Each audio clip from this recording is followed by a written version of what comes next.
कराची की सड़कों पर मौत का खूनी रक्स जारी है। कोई रोकने वाला नजर नहीं आता। 1 जनवरी से अब तक रोड हादसात में 733 अफराद जान की बाजी हार गए हैं।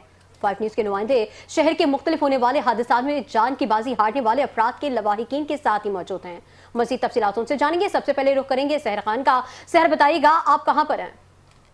जी बिल्कुल, शहर कराची में जो है वो ट्रैफिक हादसात का सिलसिला थम न सका। ट्रैफिक पुलिस जो है वो ट्रैफिक हादसात को रोकने में नाकाम हो चुकी है। इसी हवाले से बताती चलूँ कि रवा साल 700 से ज़ायद शहरी जो अपनी जान की बाजी हार गए।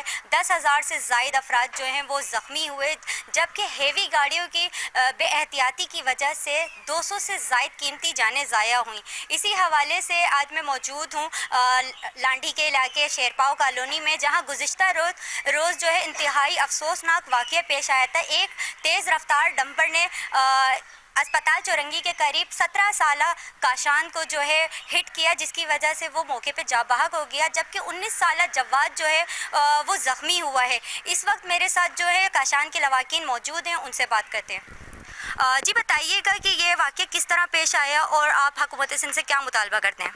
जी, हम हुकूमत सिंध से ये मुतालबा करते हैं कि इन्हें इंसाफ दिया जाए और ताकि किसी आइंदा किसी के माँ के गोद ना उजड़े। और वज़ीर आला सिंध और आर्मी चीफ से हमारी गुजारिश है कि इन्हें इंसाफ दिया जाए।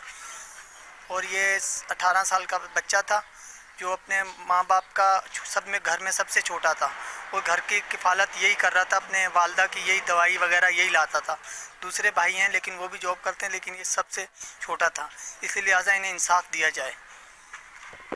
जी बिल्कुल, उनके लवाहिकीन का कहना ये था कि काशान जो है घर में सबसे छोटा था और कफ़ालत भी करता था घर की, और उनका कहना है कि हुकूमत सिंध से वो मुतालबा करते हैं कि उन्हें इंसाफ दिलाया जाए। मुतल्लिका इदारे जो हैं वो आम शहरी पर तो सख्ती करते दिखाई देते हैं, जबकि सड़कों पर दौड़ते डंपरों को रोकने में आज भी बेबस नज़र आते हैं। जी।